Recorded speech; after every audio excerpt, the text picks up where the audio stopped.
Oh my. Thank you, Provost Gadesi, President Williams, and class of 2024. Thank you to the family and friends that are present, and thank you to every person I've met, cherished, and loved at RISD. It is an honor to be speaking with you all today. When I was just 12 years old, what I worried most about in life was who my best friend was, or was going to be. I felt like I just hadn't found them. I moved from Orlando to Puerto Rico right at the end of elementary school, so having a lifelong best friend just felt out of the picture. I envied the best friends with photos of themselves dating many years back and moms that were friends of the same caliber. Everyone around me seemed to have found their person, and I was left out of it. I understood friendship in an idealistic way. I thought they were effortless, people you giggled with and sometimes cried with. And most importantly, I understood best friends especially as people who stayed with you year after year. I never thought about the inevitable fights, the slights, or the drifting apart. I never wondered if friendship could be hard. How time has passed, class of 2024, as a momentous 4 years comes to a close, and as we prepare to disperse as soon as tomorrow, I've been thinking about my friendships more and more, and both how hard and complex and easy it is to have them slip away. I've also realized that friendships are much richer than I ever understood at a young age, and that the same support, consistency, and care I desperately sought out from one single person back then is what I've been able to receive from my friends and, more broadly, my communities at RISD. Community has been essential to me here, a place of rest, motivation, and inspiration. My community includes new friendships, old ones, the workers at the Met or Portfolio, my roommates, all the coworkers and classmates I've ever had, and the people who pass me on the sidewalk so frequently they offer me a smile every time, even though we've never exchanged a word. It amazes me always, the incredible vastness of people around us, and the sheer amount of potential for connection, especially in college. So, as college comes to a close, I wonder, where are we going to find community next? I mean, out in the world, with no institution binding our interests, habits, and schedules together. Now's the time to hold on to those around us, but maybe, more importantly, to strengthen our skills in making community and friends no matter where we go. In truth, RISD was not an automatic community for me. In Puerto Rico, we shared a place of being, a culture, and a language. Colleges often offer the same promise, plus parades, packed stadiums, campus pride, and silly stuff like that.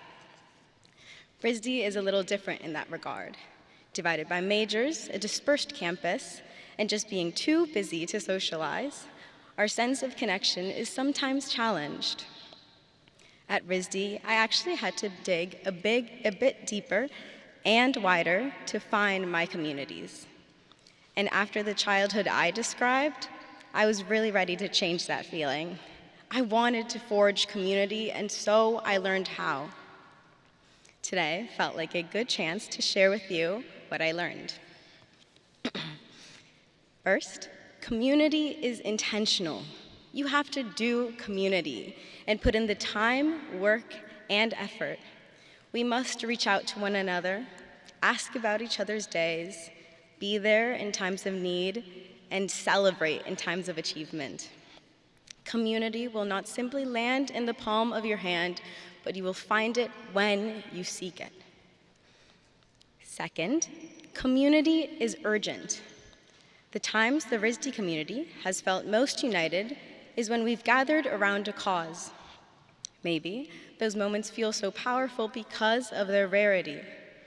A little over a year ago, last spring, herds of students, faculty, and staff rallied around Provwash, calling for fair wages for the caretakers of our buildings and grounds.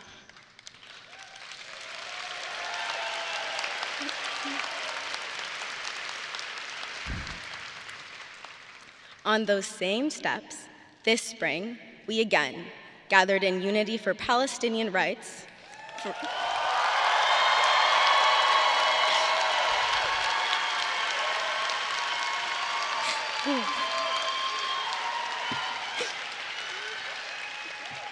for our fellow students and for students all over the country standing up for justice. We can care for people thousands of miles away, just as we do those we share the same space with. Urgent community reminds us of the genuine power in a collective working to achieve a similar goal through an authentic support system. Community is also physical. I'm talking about the Mr. Rogers sort of community. Who are the people around you every day that you may not be that close to, but their simple consistency, passing on the street, sitting on the bus, buying a coffee, binds you together? When everything in your life can feel like it's falling apart, it's important to recognize those people and relish in an extraordinary ordinary. Community is extended. I've had the pleasure of working with many local nonprofit organizations like City Arts, Project Open Door, New Urban Arts, and the RISD Arts Circle, which all reach a hand out to the youth who need it and don't let go, supporting them long into the future. I've considered that I've needed those spaces just as much as the youth they serve. Breaking out of your day-to-day to serve people outside of your immediate life sometimes means more than you will ever know. Last, community is radiant.